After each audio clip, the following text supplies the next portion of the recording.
Hello, my friends. Today I want to tell you the incredible story of Cleopatra, the last queen of ancient Egypt. So Cleopatra's family was both Greek and Egyptian. She continued to rule Egypt with wisdom and courage. She strengthened her army, improved the economy, and prepared for whatever challenges would come next. Cleopatra also made sure to protect her son, Caesarion. She wanted him to grow up as a strong leader who could one day fulfill her dream of uniting Egypt and Rome. She taught him about politics, strategy, and the responsibilities of being a ruler. But Cleopatra knew that Egypt was still in a dangerous position. Rome was the most powerful empire in the world, and Egypt needed a strong ally. Cleopatra began to look for new ways to protect her country and her throne. This chapter of Cleopatra's life was filled with love, loss, and survival. She had faced one of the greatest tragedies of her life, but refused to give up. Chapter 4. Cleopatra and Mark Antony. Cleopatra's life took another exciting and dramatic turn after Julius Caesar's death. This chapter is about Cleopatra's meeting with Mark Antony, one of the most powerful leaders in Rome. Cleopatra's father was King Ptolemy 12th, and her mother might have been Cleopatra V. But historians are not completely sure about her mother's identity, and how their story became one of the most famous love stories in history. After Julius Caesar died, Rome was in chaos. Many powerful men were fighting to take control of the empire. Among them were Mark Antony, Octavian, Caesar's adopted son, and Lepidus. Together, they formed the second triumvirate to rule Rome, but it was clear they didn't trust each other. Mark Antony was a brave soldier and a skilled leader. He was strong, handsome, and very confident.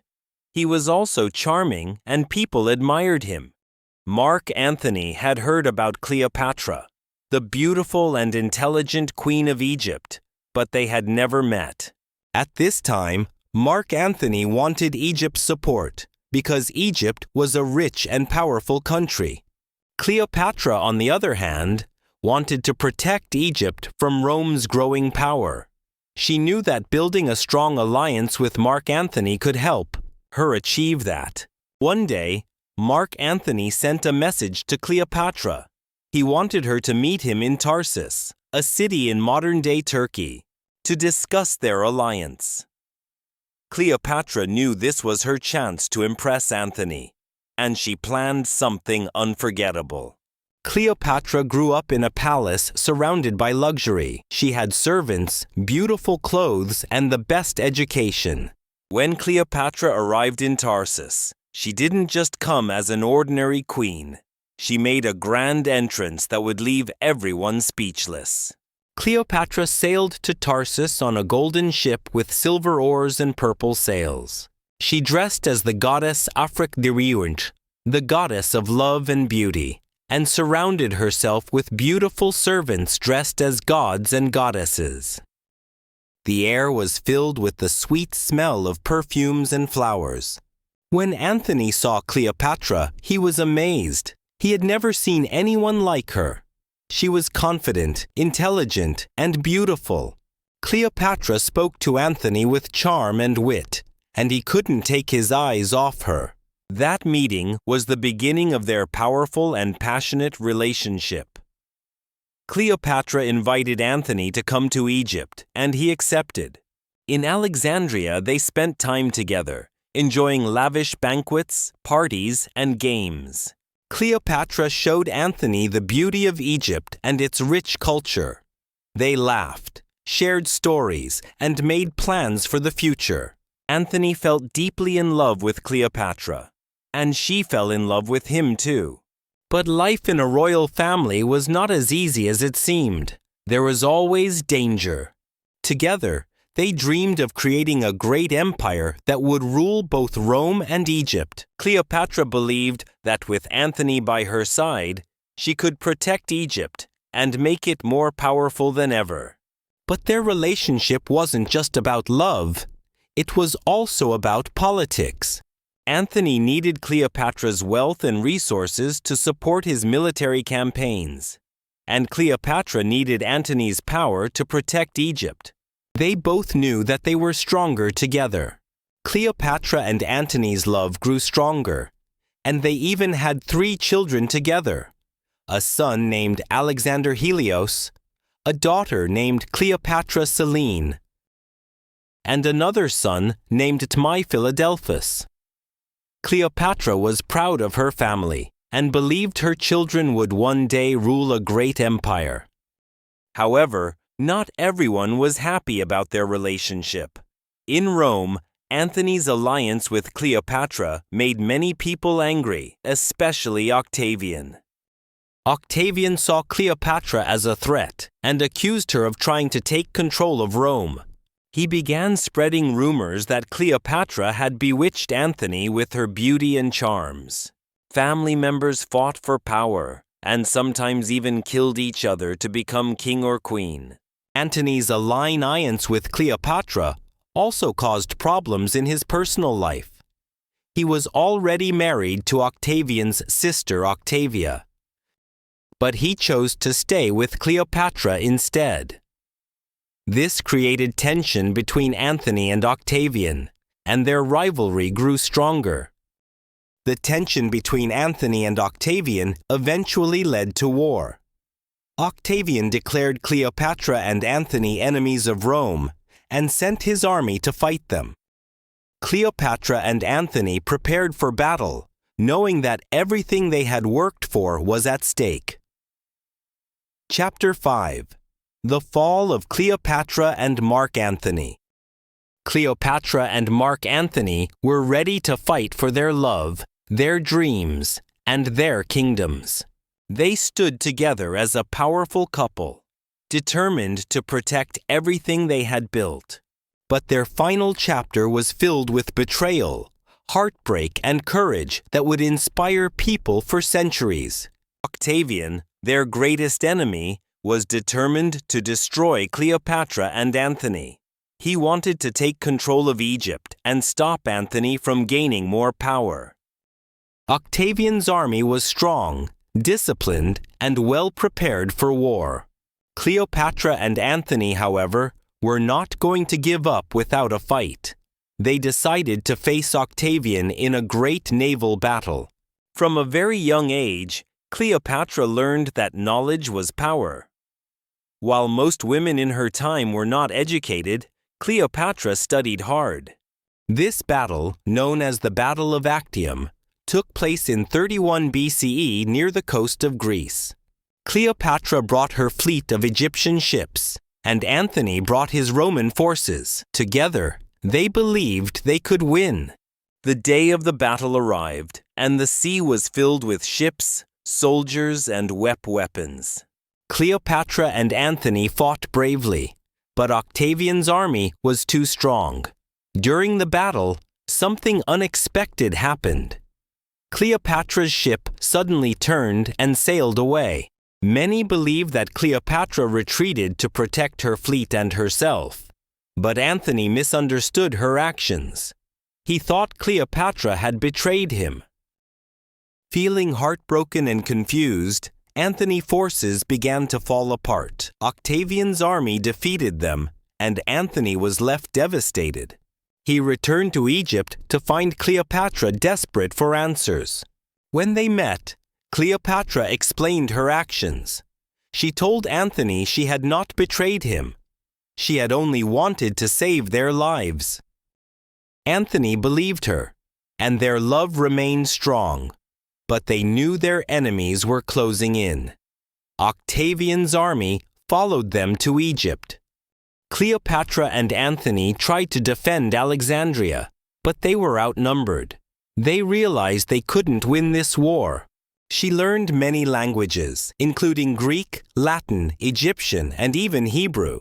But they were determined to stay together until the end. Antony fought bravely in one last battle, but his army was defeated. Heartbroken and believing Cleopatra was dead, Anthony fell on his sword. As he lay dying, news came that Cleopatra was still alive. His servants carried him to Cleopatra's hiding place, and the two lovers shared their final moments together. Anthony died in Cleopatra's arms, leaving her alone to face her enemies. Cleopatra knew that Octavian would soon capture her. She refused to let him parade her through Rome as a prisoner, showing her as a defeated queen. Cleopatra was a woman of pride and dignity. She decided to take control of her fate. In her final moments, Cleopatra dressed in her royal robes and crown. She surrounded herself with treasures and symbols of her reign. According to legend, she arranged for a poisonous snake, called an asp, to be brought to her. She allowed the snake to bite her, ending her life on her own terms. When Octavian arrived, he found Cleopatra dead, lying peacefully in her royal chamber. He was shocked, but also impressed by her courage. Cleopatra's death marked the end of the Egyptian kingdom. It is said that she could speak at least 7 languages fluently. This was rare and made her very special. Octavian took control of Egypt, and it became part of the Roman Empire. But Cleopatra's story didn't end there. Her life and her love with Anthony became legendary. People admired her for her intelligence, bravery, and determination. She was not just a queen, she was a symbol of strength, resilience, and courage. Cleopatra's story teaches us that even in the face of great challenges, we can stand strong and fight for what we believe in. She never gave up on her dreams or her country. She showed the world that women can be powerful leaders, think ERs, and warriors. Her life may have ended in tragedy, but her legacy lives on. Cleopatra reminds us to never give up, to believe in ourselves, and to take control of our destiny. She proved that even in the darkest moments, we can face our challenges with courage and dignity. So, my friends, let Cleopatra's story inspire you to be strong, to dream big, and to never let fear stop you. Her life may have been filled with struggles, but it was also filled with love, hope, and greatness. Be like Cleopatra, bold, fearless, and unforgettable. Cleopatra was also curious about everything. She studied science, math, literature, and politics. What did you think of this incredible journey? Isn't Cleopatra's story one of the most inspiring stories in history? Let her life remind you that no matter how hard life gets, you have the power to rise above it. She wanted to be more than just a queen who wore a crown. She wanted to be a wise and powerful ruler. This is not just a history lesson. It's a journey back in time, filled with drama, power, love, and ambition. But she had another secret weapon: charm. Cleopatra was not only intelligent, she was also very confident. People said she had a beautiful voice, a voice that could capture anyone's heart. But her childhood was not all happy. Her father, King Tamai XII, was not a strong ruler. Many people in Egypt did not like him because they thought he was weak and spent too much money. Sometimes, Cleopatra's family had to leave Egypt to stay safe. Cleopatra learned at a young age that being a ruler meant facing many enemies. When Cleopatra was around 14 years old, her life changed forever. Her mother disappeared. Some say she died, while others believe she was killed. Cleopatra's father became very sick, and soon Cleopatra would have to fight for the throne. She was still a teenager, but she was already preparing to become queen.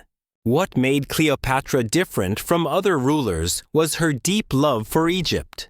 Even though she was part of a Greek family, she respected Egyptian traditions.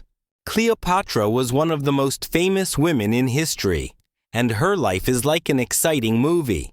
She was the first Talak ruler to learn the Egyptian language, and she even presented herself as the goddess Isis, a powerful figure in Egyptian mythology. By the time Cleopatra was a young woman, she was ready to rule. But ruling Egypt would not be easy. She had enemies inside and outside her family. She knew she would have to be brave, clever, and strong. And so, the story of Cleopatra's rise to power begins. Chapter 2. Cleopatra becomes queen. Cleopatra was no ordinary young woman. From the moment she was born, her destiny was to rule. But becoming queen was not easy. It was a path full of danger, betrayal, and clever plans. Let me tell that how Cleopatra became the queen of Egypt. When Cleopatra was 18 years old, her father, King Ptolemy XII, passed away. In his will, he declared that Cleopatra would rule Egypt, but not alone. She had to share the throne with her younger brother, Ptolemy XIII, who was only 10 years old. So sit back, relax, and enjoy this amazing story. Perfect for your English practice, and I promise you will love every moment of it.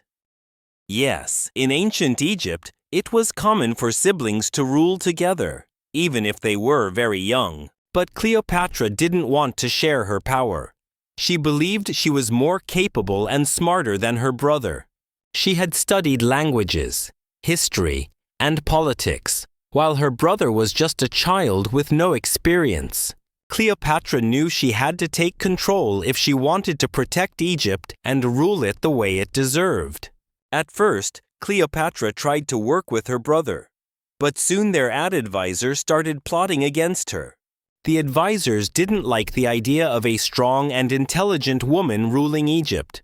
They wanted Ptolemy XIII to have all the power, because he was easier to control. Cleopatra's life quickly became very dangerous. She was forced to leave the royal palace and flee to the desert.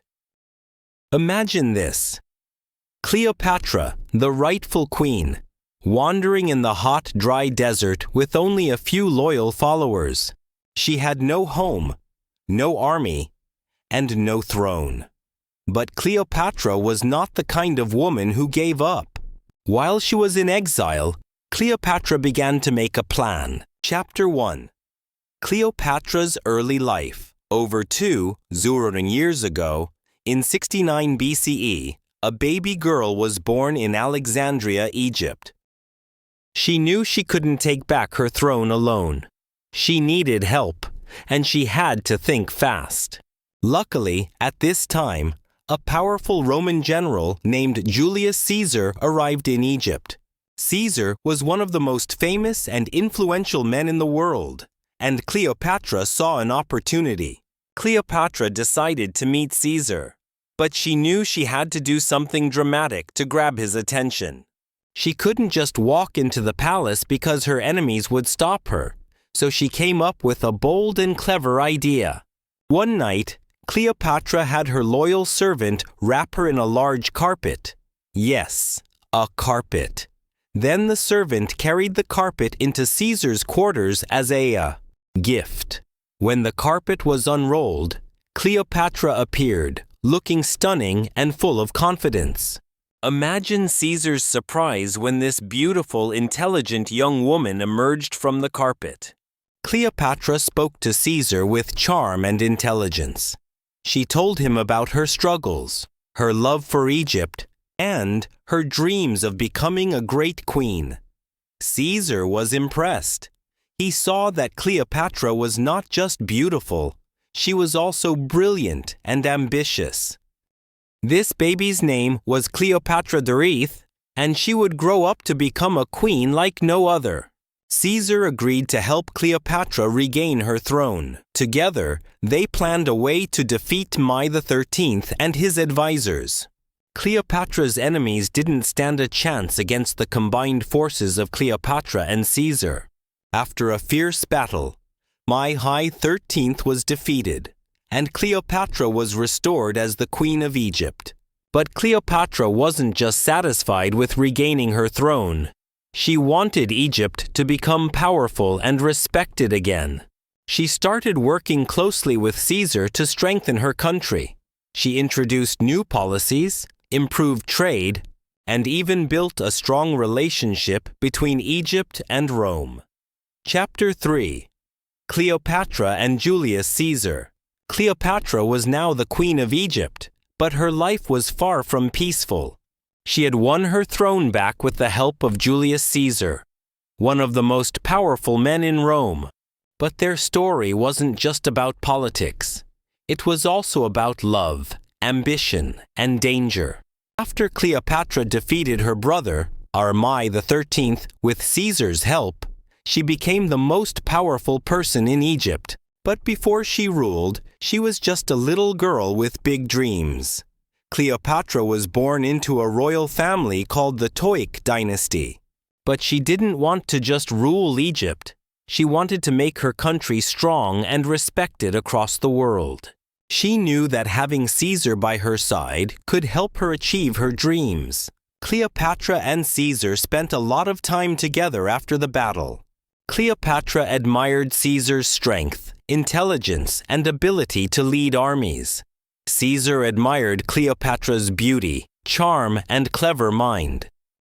Even though Caesar was much older than Cleopatra, he was around 52 years old, while Cleopatra was only 21. Their connection was strong. Cleopatra invited Caesar to stay in Egypt, and he agreed. Together, they explored the beautiful city of Alexandria, sailed along the Nile River, and talked about their plans for the future. Cleopatra showed Caesar the rich culture and history of Egypt, and Caesar was impressed. He saw that Egypt was not just a land of deserts and pyramids. It was a powerful and wealthy country with great potential. During this time, Cleopatra became pregnant. In 47 BCE, she gave birth to a son whom she named Caesar, but people called him Caesarion, which means Little Caesar. This family had ruled Egypt for many years, but they were not originally from Egypt. They came from Greece. Cleopatra believed that Caesarion would one day unite Egypt and Rome, creating a powerful empire. She wanted her son to be a symbol of strength and unity. But their happiness didn't last long. Cleopatra and Caesar's relationship caused a lot of problems. Many people in Rome didn't like the idea of Caesar being so close to a foreign queen.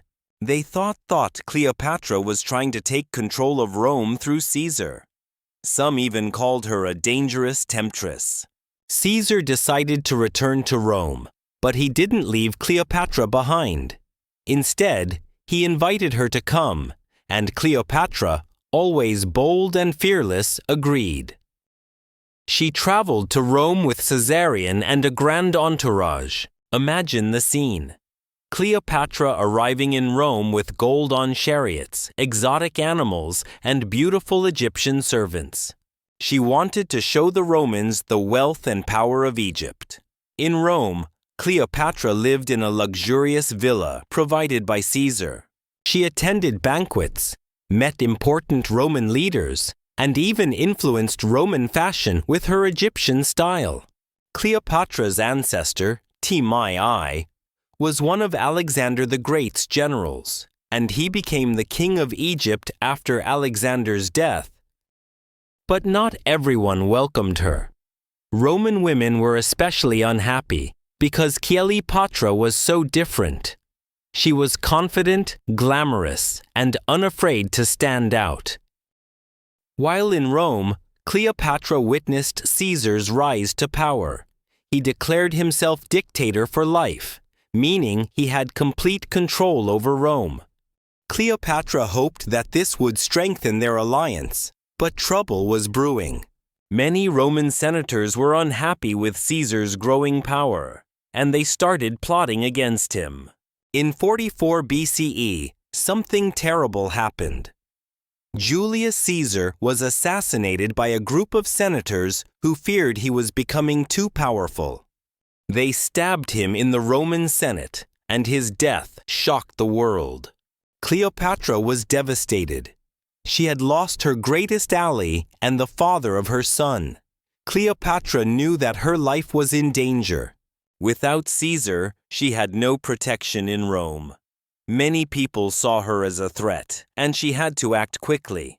She gathered her servants, her son, and all her treasures, and fled back to Egypt. Back in Egypt, Cleopatra was determined to stay strong. She mourned Caesar's death, but didn't let it stop her.